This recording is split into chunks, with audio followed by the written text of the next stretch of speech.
In the heart of Boston's North End, an industrial behemoth cast its shadow over the bustling streets, a massive steel tank containing 2.3 million gallons of molasses. Owned by the Purity Distilling Company, this towering structure had become an unremarkable fixture of the neighborhood's skyline, as common to locals as the cobblestones beneath their feet. Yet on a bitter January morning in 1919, this mundane monument to industry would become the epicenter of one of history's most bizarre and tragic disasters.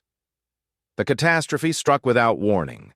The tank's steel walls, weakened by years of neglect and structural fatigue, finally surrendered to the immense pressure within. The rupture began with an ominous groan of metal, followed by a deafening crack that echoed through the narrow streets. In mere seconds, the tank's entire contents were unleashed upon the unsuspecting neighborhood. What followed defied imagination. A 15-foot wave of molasses, moving at an astonishing 35 miles per hour, surged through the streets like a syrupy tsunami. The viscous flood carried with it an unprecedented destructive force.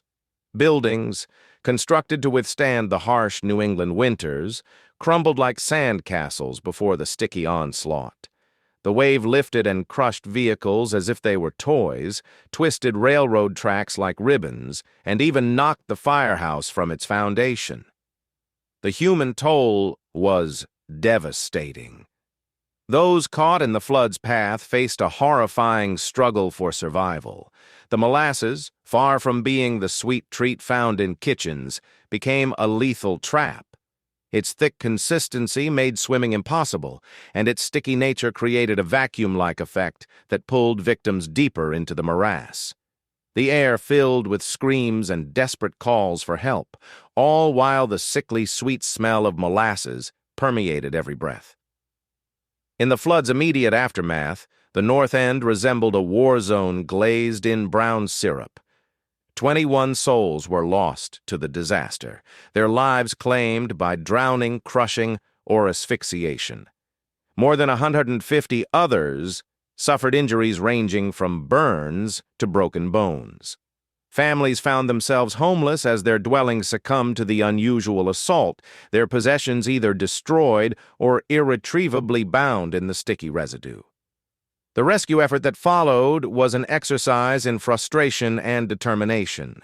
First responders waded through waist-deep molasses, their movements slowed to a crawl by its resistance. The substance's adhesive nature complicated every aspect of the rescue operation.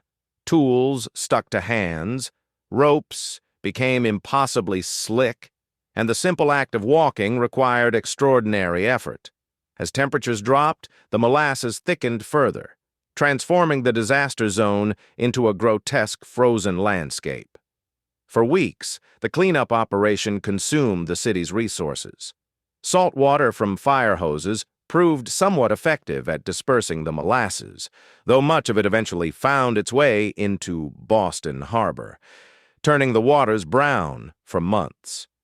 Workers, covered head to toe in the sticky substance, labored tirelessly to clear the streets and salvage what they could from the wreckage. The molasses' stubborn nature meant that even months later, residents reported that surfaces remained tacky to the touch. The disaster's aftermath extended far beyond the physical cleanup. A lengthy legal battle ensued as victims and their families sought justice. Through numerous court sessions and testimonies, it became clear that the tank's construction and maintenance had been criminally negligent. The company had ignored clear warning signs, including visible leaks that children would collect for makeshift candy, and had failed to perform basic safety inspections. The case set important legal precedents for corporate responsibility and led to stricter regulations for similar industrial structures. Building codes were revised, inspection requirements were strengthened, and the era of cavalier industrial expansion was forced to confront its darker consequences. Today, the Great Molasses Flood stands as a sobering reminder of the price of industrial negligence. While the physical scars have long since healed, the legacy of that fateful January day lives on in Boston's collective memory.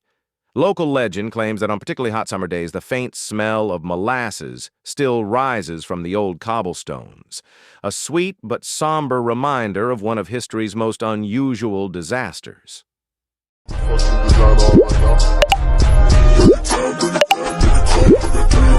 Fucking